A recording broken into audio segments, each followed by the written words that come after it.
Radio Pasión US presenta a la psicóloga Mónica Mesa en el programa No Estás Solo. Aquí, tu voz cuenta. Acompáñate en este camino de autoobservación. Te reto a escuchar tus propios pensamientos y sentimientos. En Radio Pasión US, seduciendo tus sentidos.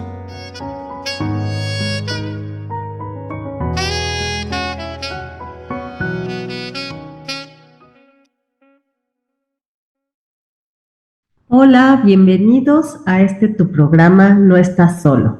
Soy Mónica Mesa, soy psicóloga clínica y me especializo en dar terapia sobre todo a adolescentes y adultos.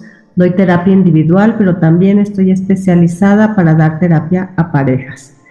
Y pues para quienes no me han visto antes, les cuento que también escribí un libro que se llama Entre el amor y el dolor, porque mi hijo mayor tiene autismo. Ya mi hijo va a cumplir 23 años justamente en este mes de enero del 2023, va con el año. Y ahí platico mucho mis experiencias, tanto como madre como psicóloga, porque me metí a estudiar muy a fondo todo esto del autismo, del espectro, y pues ahí lo plasmo por si quieren llegar a leerlo, las personas que no saben bien qué es el autismo, que quieren conocer más sobre esta condición, pues les recomiendo mucho. El libro se vende en Amazon. También he estudiado sobre constelaciones familiares, interpretación de sueños, gestalt, eneatipos y bueno, una variedad de cosas que son para mí herramientas muy importantes en la consulta para mis pacientes. Y bueno, pues estamos aquí en este programa, el primero que hago en 2023, que se llama No Estás Solo. Agradezco mucho este espacio a Ricky Gómez y a Paula Guzmán, los fundadores y directores de este programa. Se transmite desde la Ciudad de México, pero se ve en más de 60 países. Y pues hoy, como empezamos el año, les quiero dar un regalo muy especial porque es algo muy personal. Yo antes de escribir el libro de Entre el amor y el dolor, escribí un libro que se llama Ser madre de un hijo diferente. Este libro lo escribí en pleno duelo, cuando casi recién me diagnosticaron a mi hijo. Y bueno, pues uno cae en depresión, en un diagnóstico que es para toda la vida, que te marca que pues tu vida ya no va a ser la misma, que tienes que cambiar una serie de cosas, tus expectativas, pues las ideas que tenías, pues te marca muy duro y a veces uno entra en una depresión y en un duelo pues muy profundo, porque además no es lo mismo como un duelo de una enfermedad en donde pues la gente sabe si o no sabe si va a vivir, va a morir, pero bueno, esto tiene un tiempo límite en donde pues ya después sabes si la persona se va a sanar o no se va a sanar. Y bueno, por supuesto es horrible, es muy doloroso, pero como que llega a un término. Cuando tienes un diagnóstico en donde ya sabes que va a ser para toda la vida, de algo que, bueno, dicen que no es curable, aunque pues uno nunca sabe porque la tecnología, la medicina avanza mucho y siempre hay como la esperanza de que haya cosas mejores, pero bueno, en ese momento pues es no curable, es algo que nunca sabes tu hijo hasta dónde va a llegar. Y pues es algo muy fuerte, es muy fuerte. Paco, mi hijo, fue mi primogénito, fue el mayor, ya después tuve otros 2 hijos, pero bueno, pues como mamá primeriza, pues yo no entendía muchas cosas, porque además mi hijo nació en unas condiciones perfectamente normales, esto ya lo he platicado en algunos otros programas, y por ahí de los 18 meses mi hijo tiene una regresión que yo no entiendo, en donde empieza a dejar de hablar, conectar visualmente con las personas, incluso conmigo misma, ya no me dice ni mamá. Pasa como un periodo de 4 años de mutismo total, en donde ya no me dice ninguna palabra, cuando mi hijo pues ya me decía por lo menos unas 10 o 15 palabras a su año y medio de edad. Coincide con que nace su hermanita Moni, A los 18 meses de Paquito nace y justo es cuando mi hijo empieza a tener esta regresión tremenda. Y bueno, yo me la pasó muy difícil porque al principio, bueno, primero el saber que tenías un hijo que pues era completamente normal en sus capacidades en cuanto a pues el lenguaje, las habilidades en cuanto a que caminaba, alzó la cabeza, todo lo que tenía que hacer, era un niño de un desarrollo normal. Yo además siendo psicóloga pues estaba feliz de palomita, mes con mes iba haciendo lo que tenía que hacer y de repente a los 18 meses empieza a regresionar de una forma que pues no entiendo. Primero, como coincide con el nacimiento de mi hija, pues yo pienso, bueno, pues seguramente le pegaron durísimo los celos a mi hijo, porque pues ya no me dice mamá, no sé qué, pero esto cada vez es más fuerte, es más evidente, al grado que sí ya me empieza a preocupar, porque veo que también ya no se relaciona con sus pares, ya no juega, de todo se molesta, se tapa los oídos, la más mínima musiquita no la soporta, se quita los zapatos varias veces al día porque pues no soporta las texturas. Empezó a llevarla a un tipo preescolar o maternal. Me decía que no soportaba las texturas de las pinturas digitales, todo el tiempo gritaba. Entonces fue como un caos y de verdad yo no entendía qué pasaba porque pues era un niño que estaba bien y de repente empezó a estar muy mal.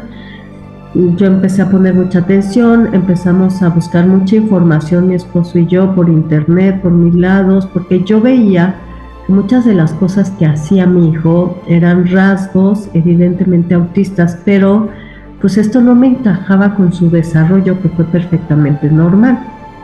Ya después sí entendí que, bueno, hay un tipo de autismo regresivo, se le llama autismo secundario, en donde los niños podían estar perfectamente bien y de repente regresionar, y ahí pues hay una serie de teorías por las cuales te explican, son factores más bien ambientales, no tanto genéticos, pero bueno, pues afrontar dicha situación. Y les digo, yo escribí un primer libro. Este primer libro me ayudó a mí a enfrentar el duelo de lo que sucedía con mi hijo, porque yo caí en una depresión muy fuerte, yo no sabía cómo manejarlo de mi hijo, empecé a tener pensamientos y sentimientos pues muy oscuros, porque pues mi vida era un caos. Mi hija, gracias a Dios, me sacaba muchas sonrisas, era preciosa, bellísima, bueno, sigue siendo, pero bueno, tenía una bebé recién nacida que te demanda todo el tiempo del mundo y a la vez tenía un hijo totalmente desorganizado, caótico, desintegrado sensorialmente, que aventaba todo, que gritaba, que no podía dormirse en la noche. Yo desde ahí empecé a desarrollar un trastorno de sueño, empecé a tomar clonazepam, pero además no podía tan tranquilamente dormirme porque tenía que estar al pendiente y al tanto de mi hijo cuando despertara, porque pues era un peligro que estuviera solito, no medía consecuencias de muchas de tus acciones. Entonces, de por sí un bebé te despierta como cada 3, 4 horas para comer, y aparte la preocupación de mi hijo, fue una época que no dormía bien, que estaba muy cansada, que además tanto mi esposo como yo teníamos que trabajar porque pues eran muchos los gastos, y pues sí fue una época como muy oscura. Mi mismo cansancio, el ver que todo pues cambió, el por fin encontrar un diagnóstico que más o menos lo encontramos como a los 2 años, 2 años y medio a lo mucho de mi hijo, gracias a una terapeuta de lenguaje muy acertada. Yo ya sospechaba que muchas de sus conductas eran rasgos autistas, pero bueno, pues lo llevamos con esta terapeuta y sí, le bastó ver los 5 minutos, me pasó una entrevista y en la entrevista, conforme lo que me fue preguntando, yo dije, no, pues todo me va llevando a que sí es autismo. Pero bueno, ya tener el diagnóstico pues te da cierta tranquilidad, sí es muy duro, pero pues sí te daba cierta tranquilidad porque entonces yo ya sabía cómo tenía que actuar, más o menos, no del todo, pero me empecé a acercar a instituciones como LINCA, que es la Liga de Intervención Nutricional contra el Autismo y desórdenes de hiperactividad.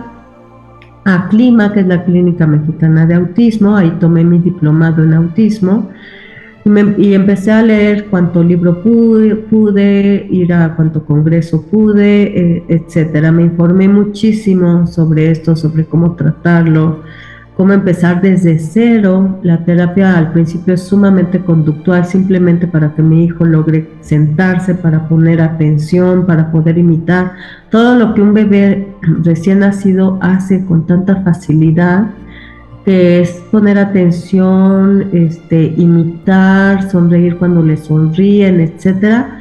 Pues para mi hijo todo eso le costaba mucho trabajo. También era hipersensible a las texturas de la comida, no era fácil que me probara cualquier cosa. En Linca además te dicen que bueno, le tienes que hacer, porque muchos que tienen autismo también desarrollan alergias, asma y una serie de cuestiones biológicas y físicas, porque todo tiene que ver, todo está relacionado con un intestino permeable, con una serie de factores. Por eso la dieta a muchos les sirve de mucho. Yo no podría decir que la dieta cura, pero la dieta a muchos que tienen esta condición les ayuda mucho a enfocarse, les ayuda mucho a concentrarse, y algunos hasta empiezan pues a hablar más.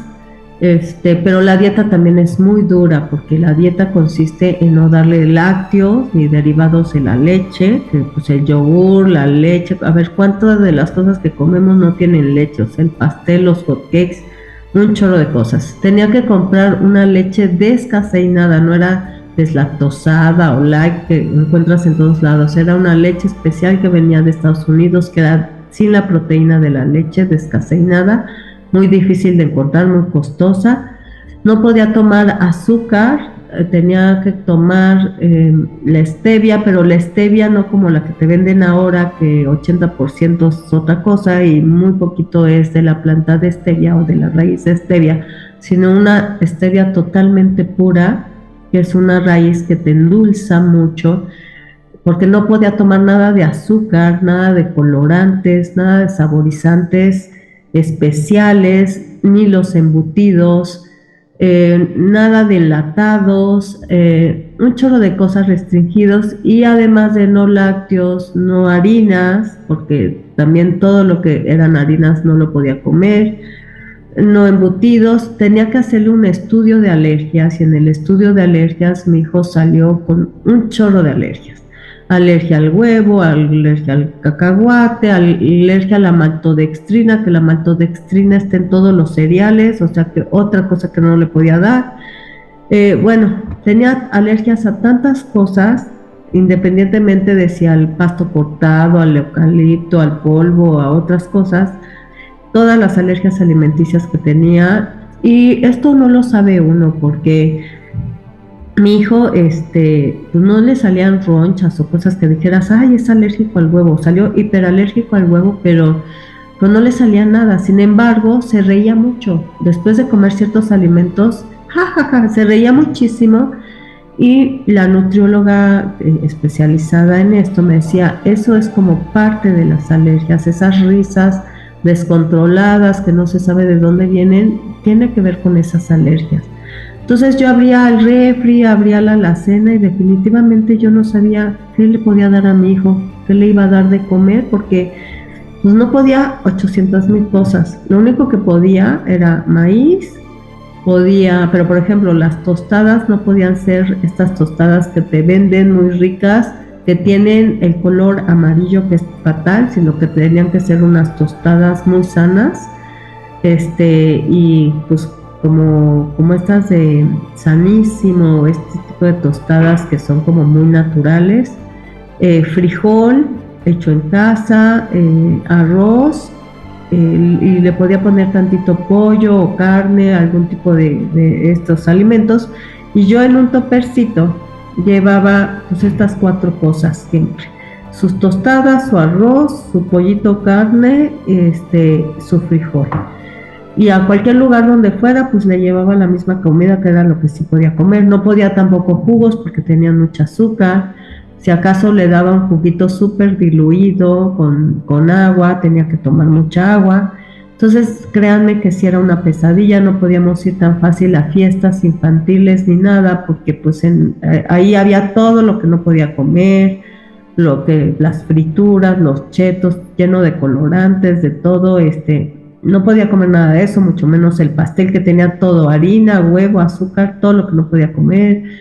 Entonces, sí fue una época muy difícil, tanto el autismo como la dieta. Por 3 años le hice una dieta muy estricta a mi hijo, más aparte las terapias, pues sí le fueron ayudando. Luego no sabes a qué atribuirle qué le ayudó más. Si le ayudó más la dieta, si le ayudó más las terapias, no sabes, pero no te vas a poner a averiguar uno por uno porque pues es tu hijo y me urgía que se organizara, me urgía que estuviera bien. Pero bueno, todo este rollo es para que me entiendan un poquito. Yo este libro de Ser madre de un hijo diferente, yo nunca lo publiqué, pero fue un libro que lo hice con el fin de ayudarme a mí misma, de darme como una terapia personal, de ver cómo salir de la tristeza, porque yo tenía que estar bien para mis hijos, yo tenía que estar bien para ellos, yo tenía que funcionar, yo no me podía rendir. Y había muchos pensamientos, muchas ideas, muchas creencias que a mí me hacían sufrir mucho.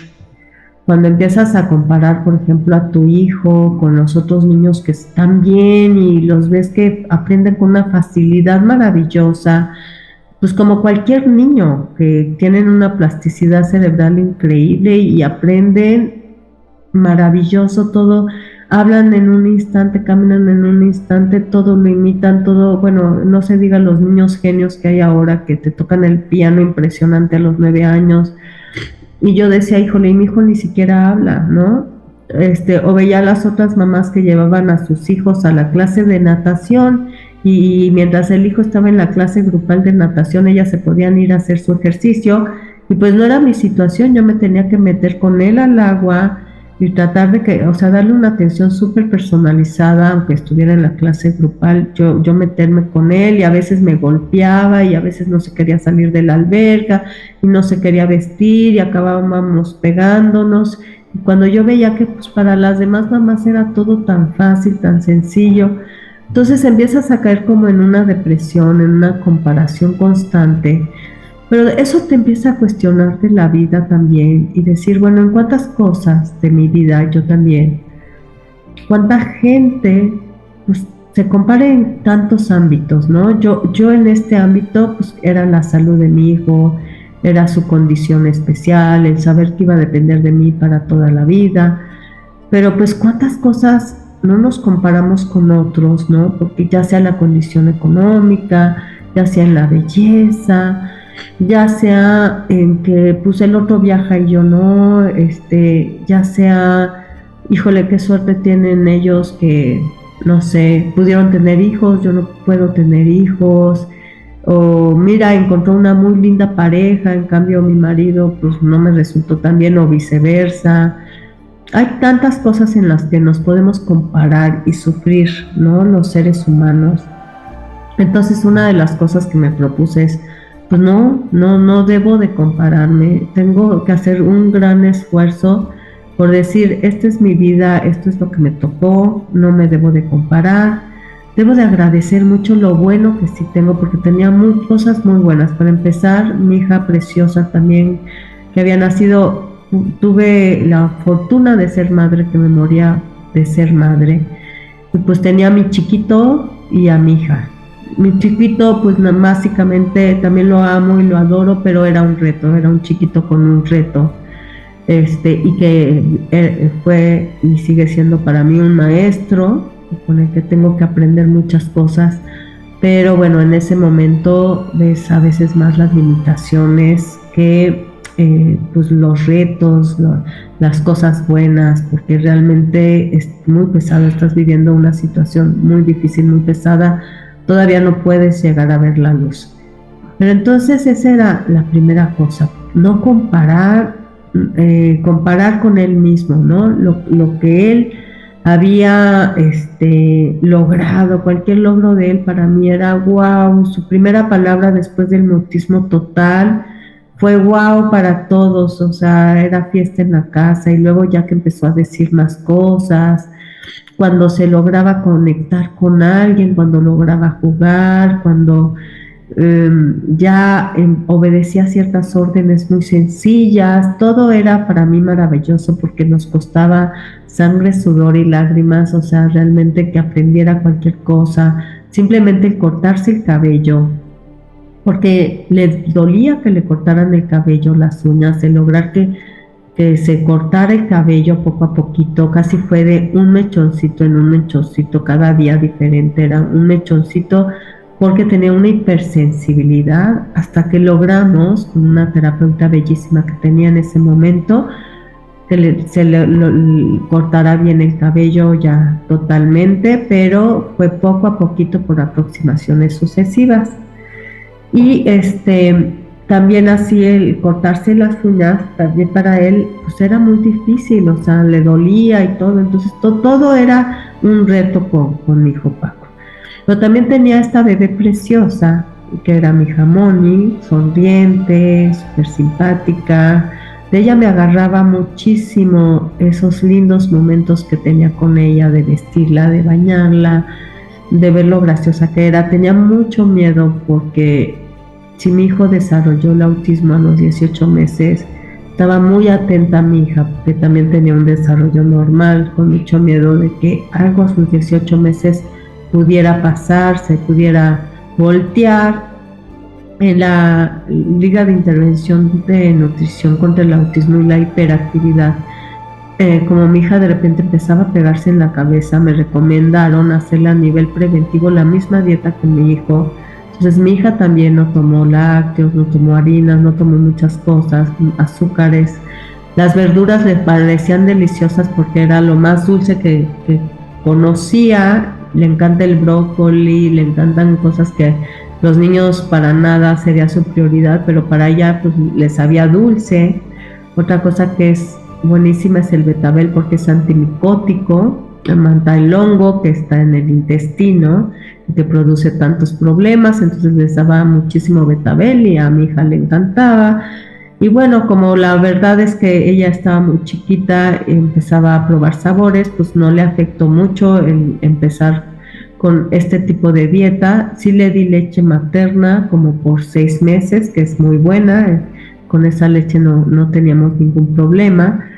Y bueno, pues ahí iba también la relación con mi esposo, que pues los dos nos esforzábamos por estar muy bien, porque ambos estábamos sumamente cansados, entre no dormir bien, entre que trabajar mucho, entre sacar a mis 2 hijos adelante.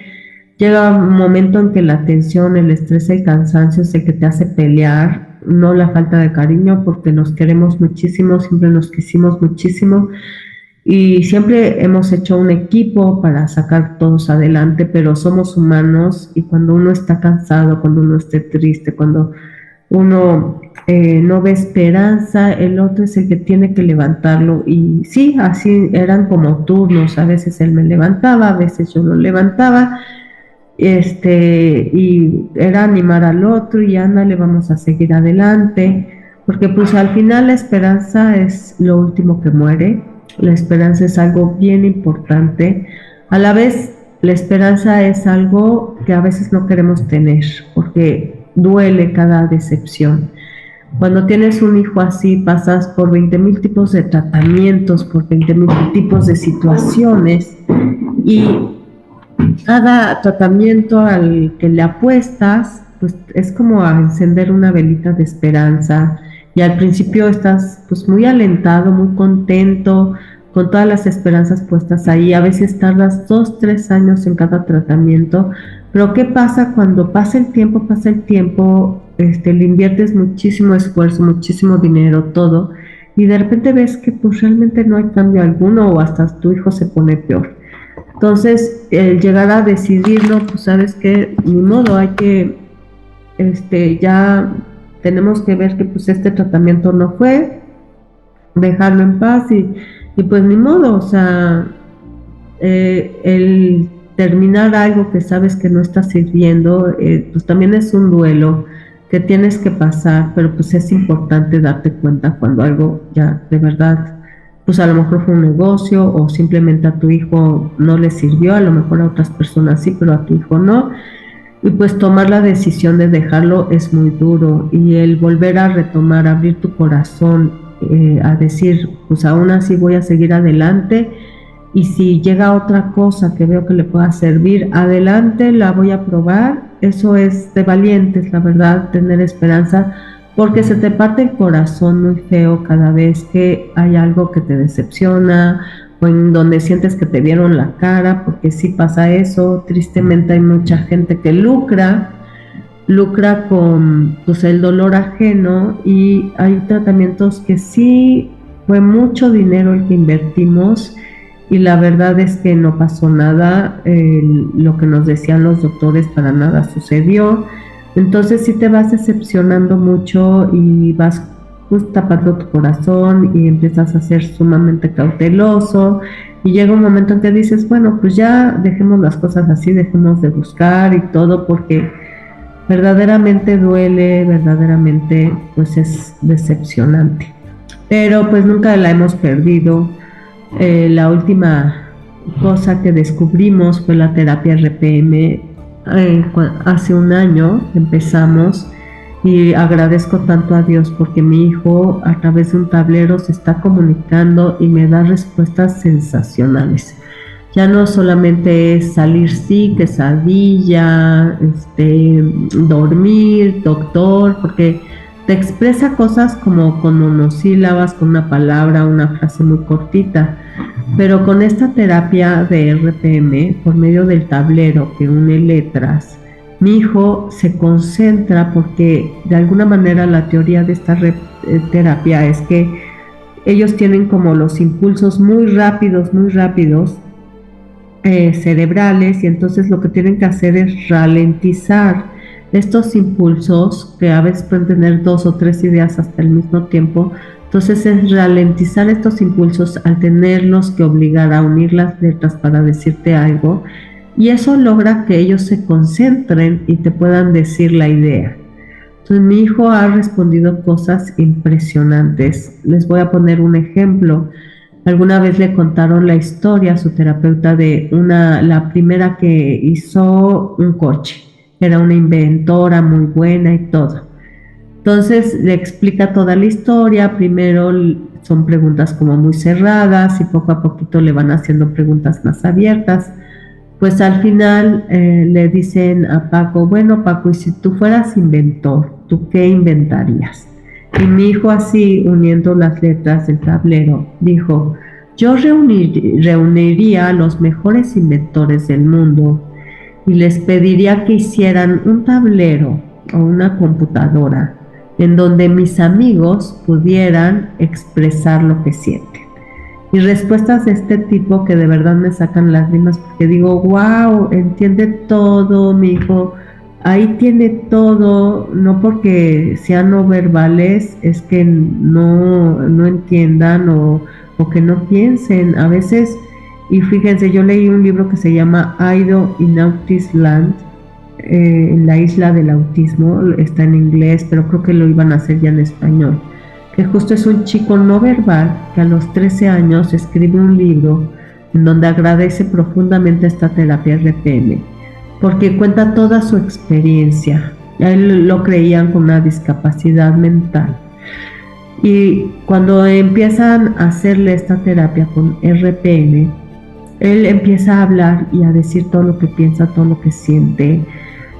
Empieza pues también a criticar muchos métodos que se hacen con los autistas, porque decía, es que por ejemplo a mí me ponían 2 tarjetitas y me decían, a ver, ¿cuál es la respuesta correcta? Y yo decía, pues mi cerebro sabía que la respuesta correcta era la tarjetita de la derecha, pero no sé por qué mi mano señalaba la de la izquierda. Entonces pues confirmaban que yo era tonto, cuando no sé por qué mi impulso de la mano no obedecía realmente a mi cerebro. Entonces yo me frustraba mucho y me sentía muy mal porque no había forma de comunicarme. Entonces por medio de RPM él logra comunicarse, y bueno, esto le ha servido a muchos chicos que tienen autismo no verbales y verbales pero con poco digo que se pueden comunicar muy poco como mi hijo. Mi hijo ya escribió su primer cuento también a través de este tipo de terapia y pues estoy muy contenta. Pero para llegar a esta terapia hemos caminado muchísimo, muchísimo, hemos intentado muchos otros tipos de terapia y lo cuento mucho en mi libro. Y pues ha sido un camino muy difícil, muy difícil. Pero entonces, a lo que iba son a estas ideas que me han ayudado a salir adelante. Una es no comparar, otra es no perder la esperanza y siempre vibrar como en este lado de la gratitud.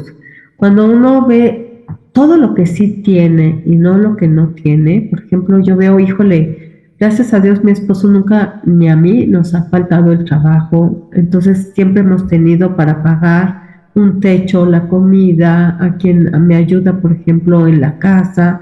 Ahora actualmente mi hijo ya tiene cuidadores, por lo menos unas 12 horas al día de lunes a domingo, porque mi hijo ya tiene 23 años y yo no puedo estar tan al pendiente de él todo el tiempo como mucho tiempo lo estuve. Eso me da a mí una libertad sensacional de poder hacer mis cosas, de estar aquí con ustedes en mi programa. El cuidador lo acompaña pues a su escuela, a sus prácticas laborales, a las terapias que tenga después, camina con él, hacen muchas cosas. Yo a ratos me presento, pero ya no es que yo tenga que estar con él todo el tiempo y que también mis otros hijos tengan libertad para hacer sus cosas, ir a los lugares donde los invitan o invitar gente, etcétera. Porque realmente, pues antes de tener cuidadores, pues era así como un poquito esclavizante, o sea, tenía que estar todo el tiempo viendo a Paco, que no se metiera a casas ajenas, que no se cruzara la calle cuando íbamos en el coche, andando, que bueno, muchas situaciones que pasé, algunas ya de hecho muy peligrosas. Entonces, pues sí me vi con la necesidad de que tuviera un cuidador, lo cual pues, me ha ayudado muchísimo y agradezco profundamente a todos los cuidadores que Paquito ha tenido en su vida, porque verdaderamente ha sido un alivio, y pues nos ha ayudado mucho también familiarmente hablando, llegan a ser un poquito parte de la familia. Entonces está eso, agradecer todo lo que tienes, agradecer la comida en tu mesa, agradecer el agua caliente, agradecer las amistades, la familia. Hay tantas cosas que tenemos que agradecer y hay que enfocarnos mucho a eso que agradecemos y no a la carencia, no a la falta, porque tendemos los humanos a ver qué es lo que nos falta, qué es aquello que no tenemos que además el otro sí tiene, y eso nos amarga la existencia, eso nos puede hacer ver las cosas muy mal, estar en una vibración muy baja. Pero todos, si le buscas, todos tenemos cosas muy bonitas, muy buenas en nuestra vida que agradecer y siempre, siempre estar viendo hacia allá. Y como les decía, comparar a mi hijo pero con su propio avance, con lo que él no hacía y que ahora sí hace, que es capaz de hacer, no con otras personas, porque entonces esos pensamientos sí te hunden. Y piénsalo tú en tu vida, en qué cosas te comparas, en qué cosas pues estás viendo más hacia la falta, hacia la carencia y no tanto hacia lo que sí tienes, a lo que tendrías que agradecer cada día, cada mañana. Porque eso de verdad te pone en otra vibra, en otra sintonía totalmente diferente. Y bueno, parte también es vivir el presente. Vivir el presente es un arte, porque vivir el presente es el aquí y el ahora. Yo cuando estaba en la máxima depresión, en la máxima oscuridad, me agarraba de momentos muy especiales. Si mi hijo estaba jugando o interactuando con su hermanita, cosa que no hacía fácilmente, híjole, yo me grababa ese momento en el cerebro, en el corazón, en cada célula de mi cuerpo, la agradecía, la gozaba enormemente y me llenaba de esa energía como si fuera una batería para que me durara todo el día. Entonces, cuando estás pasando por momentos muy oscuros, bueno, vivir el presente, disfrutar cada instante que te da la vida de las cosas bonitas, a veces hasta un paseo con la naturaleza. Yo estoy segura que la naturaleza nos da una energía muy especial, que luego los que vivimos aquí en la ciudad estamos muy desconectados, pero el ver un pajarito, ver un colibrí, ver las mariposas, las flores, todo eso te llena de energía, el sentir el pasto, el cafecito que te echas con la amiga, con tu mamá o con la persona que más quieres en ese momento o que te sabe escuchar, pues agarrarte de esos, y si no tienes momentos de ese tipo, pues buscarlos, pero de verdad disfrutar cada momento que puedas. Si te gusta cocinar, disfrutar mientras estás cocinando. Si te gusta tocar un instrumento, si te gusta bailar, lo que sea. Y si no tienes el tiempo o el espacio o el dinero para ir a algún lugar, hazlo en tu casa. Pero siempre vivir el presente, porque si nos vamos al pasado, a los hubieras, hay gente que, sobre todo yo siento que cuando vives muy solo, llega a pasar que cuando uno vive muy solo, a veces pues hay como que nuestros demonios, ¿no? A veces las cosas que fueron fuertes en nuestra vida, las cosas que no nos gustaron, a veces les damos muchas vueltas. No se diga aquellos rencores del pasado o aquellas cosas que dijimos, es que los hubiera hecho esto, o tal día no me hubiera ni levantado porque cambió mi vida totalmente a partir de tal, o esta mala decisión. Y a veces uno se queda en el pasado pensando estas cosas que nos hacen daño y que es como un taladro ahí continuo y constante que pues nos está amargando nuestro presente. Todos los hubieras, los rencores, todas esas cosas que no perdonamos, que nos duelen, que traemos a nuestra mente una y otra vez, pues no nos hace ningún bien. Así como también todos los miedos en el futuro, anclarse en el pasado o estar pensando en el futuro, que en el futuro sobre todo, pues está muy bien planear y está bien ver hacia el futuro, pero no quedarte ahí. Hay gente que vive tan en el futuro que se le olvida el presente. Todos son planes, todos son proyectos o son miedos. Los miedos es terrible porque ver el futuro con miedo y todo lo que puede pasar, ¿no? El 90% de las cosas que a lo mejor nos preocupamos, que nos dan miedo, no suceden, pero ocupamos una energía impresionante en esos miedos futuros, cosas que podrían pasar que a lo mejor nunca pasan, pero que están ocupando un tiempo muy importante, una energía muy importante en nuestro presente. Entonces, vivir el presente es otra de las cosas que me ayudó mucho para superar esto, que me sigue ayudando, que trato de retomar cuando no estoy ahí, cuando estoy otra vez navegando en el pasado o en el futuro. Es, Mónica, así el presente. La meditación, las respiraciones, el estar, el sentir, ¿no? El suelo, el sentir tu cuerpo, todo eso. Ubicarnos en el presente, lo que tenemos, ayuda muchísimo, de verdad. Yo se los recomiendo que lo hagan mucho, es otra de las cosas que me ayudaron mucho. Hay como más o menos 15, como 13, 14 o 15, porque se los voy a alargar. En mi libro yo puse 13 herramientas como para salir de la adversidad y para ser feliz, pero yo ya le agregaría unas cuantas más. Por lo pronto, ya les dije la de no comparar, la de vivir en gratitud, la de no perder la esperanza, esta de vivir el presente. Son 4 muy importantes cosas que nos ayudan a salir de la adversidad, de los momentos oscuros, de las dificultades y a poder ser feliz, a tener más herramientas para poder ser feliz.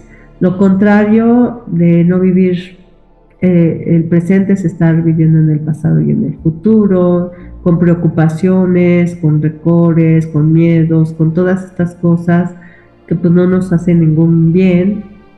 Lo contrario de vivir en la esperanza es vivir en la desesperanza, decepcionado, ya no darle oportunidad, ya como ahora sí como el avestruz que clava la cabeza dentro de la tierra ya no querer ver más, y yo creo que sí es más duro vivir en desesperanza que en la esperanza. La esperanza, les digo, es de valientes, pero de verdad vivir en la esperanza yo siento que siempre es mejor, te da una mejor energía, una mejor vibra que vivir en la desesperanza. Eso no significa que no seamos realistas, hay que ser muy realistas, porque si no nos pueden vender cuentos, y en esto les digo de los tratamientos te venden muchísimos cuentos que luego pagas caros. Hay que ser muy realistas, estudiar, investigar, pero de verdad siempre hay esperanza, siempre hay cosas nuevas, no pierdan la esperanza. Y pues eso, compárate contigo misma, nunca con los demás. Hay tantas cosas buenas que tenemos cada quien, de diferente manera. A lo mejor a unas personas han sido más bendecidas en cuestión de, no sé, viajar, de tener experiencias nuevas, de conocer varias parejas, no sé qué, pero no fueron bendecidas en la parte a lo mejor de tener hijos, o a lo mejor se les murió la familia, o a lo mejor, no sé, otras a lo mejor bendecidas en la parte económica, pero no bendecidas a lo mejor en la parte emocional o familiar. Nunca sabemos, porque siempre, como dicen, el jardín del vecino se ve más hermoso. Nunca sabemos cuáles son las cargas de la otra persona, cuáles son sus batallas. Lo que sí les puedo decir como psicóloga que soy es que todos tenemos batallas, todos tenemos cosas que cargamos, cosas difíciles, así como cosas hermosas. Pero entonces seamos bien amables con todos, porque de verdad la amabilidad es un tesoro precioso, el sonreír, el ser amable. No nos quita nada ser así con las personas, porque nunca sabemos detrás de cada persona, aunque se vea muy afortunada, incluso la gente que tiene fama, fortuna, belleza, que creemos que ya pasó del otro lado, pues a lo mejor no está feliz como creemos, ¿no? Nada de eso te da la felicidad plena, nada te lo garantiza, pues puede ser que sí sean felices, pero nada te lo garantiza, más que tu actitud, tu forma de pensar, tu forma de sentir, cómo piensas las cosas, lo que te dices, todo eso sí te va a garantizar más la felicidad que las cosas externas que puedas obtener.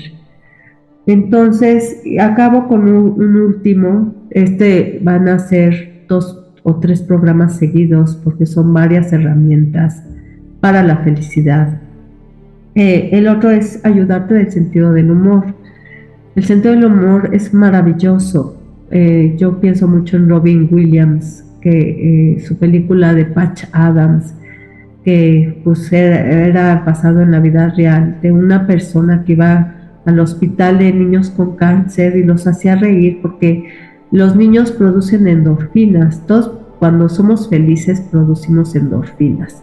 Y hay diferentes formas en que somos felices. A algunos los hace feliz correr, a otros los hace feliz la comida, a otros los hace feliz, no sé, platicar con otros y llegar a ciertas teorías, leer libros. Todos tenemos como nuestras formas de crear nuestras propias endorfinas. Pero bueno, una forma de crear endorfinas muy buena es la risa. La risa crea muchísimas endorfinas cuando estamos de buenas, cuando vemos las cosas con sentido del humor. Además ayuda a que minimicemos las cosas. Si las vemos súper difíciles, si las vemos imposibles, pero les metemos sentido del humor, créanme que las vamos a empezar a dimensionar de una manera diferente, nos vamos a poder reír de eso. Los mexicanos en eso somos buenísimos porque todo lo vemos con sentido del humor, a veces hasta nos pasamos de la raya, pero eso nos ayuda como a sobrevivir un poquito. Nos ayuda a pues no clavarnos en un sufrimiento, a estar preocupados, angustiados. A veces ver las cosas con cierto tinte de humor siempre ayuda, y qué mejor también cuando te ríes de ti mismo, de tus propias cosas, que no haces bien, que te equivocaste, que se te olvidó, que llegaste a la cocina por algo y te fuiste por otra cosa y luego ya te acordaste, ay no, ya me acordé que iba por esto y no por aquello. Y si te da risa, pues maravilloso, porque de verdad la risa es como un antídoto buenísimo hacia el sufrimiento, y la risa nos ayuda de muchísimas maneras. en los grupos de amigos, de amigas, de la familia, cuando hay risas, cuando el ambiente es afable y nos reímos y contamos chistes o cualquier cosa con sentido del humor, de verdad es una vibra tan bonita que nos recarga de energía y que nos va a ayudar a cualquier cosa, a superar cualquier cosa. Entonces, ya estoy casi sobre tiempo, pero más o menos estas son una de las ideas. Ya no le puse como que título al programa, pero son una de las ideas que a mí me ayudaron en mi libro de Ser madre de un hijo diferente. Me falta todavía platicar de otras nuevas. Alguna vez tuve una entrevista en Radio Pasión. Yo no era locutora, a mí me entrevistaron y con Dave Pimentel, y eran 3 herramientas que te ayudan para ser feliz. Y es de lo que les estoy platicando, pero ahora aquí en mi programa No Estás Solo, de una manera un poquito diferente, con mi propio tinte, pero pues se los entrego con mucho cariño porque pues estas son cosas que a mí me han ayudado en toda la vida, me han ayudado a ver las cosas de una manera diferente, a dimensionar los problemas de forma distinta, a no deprimirme, a que cuando me siento un poco decaída o empiezo a pensar en ciertas cosas, cambiar mi chip y verlo de una forma distinta. Y se los comparto a ustedes con mucho cariño, esperando que también les ayude. Entonces, nada más repaso las 5 que llevamos, que es, por favor, vive en la esperanza, no te compares, ve todo lo que sí tienes, vive en gratitud de todo lo que sí tienes, que es muy bueno. Vive el presente y siempre, nunca vayas a perder el sentido del humor. El sentido del humor es buenísimo. Entonces, con esto me despido. Les agradezco mucho escucharme. Nos volveremos a sintonizar el próximo martes con repetición el sábado, y si no, se sube a YouTube. Yo espero que si lo ven en YouTube, pues por favor me pongan sus comentarios, sus ideas. Si les gusta el video, pues pónganle un like. Si quieren que hable de alguna otra cosa, con mucho gusto y con mucho cariño, pues yo tomaré en cuenta todos sus comentarios. Me despido de ustedes, que tengan un muy bonito día, cuídense mucho y muy feliz año 2023. Que todos sus deseos, todas aquellas cosas que quieren en esta vida, de verdad las puedan atraer, pero nunca se olviden justo de estas ideas que nos van a ayudar mucho a ser mejores personas y a estar más felices. Los quiero mucho, con ustedes, Mónica Mesa. Nos vemos, bye.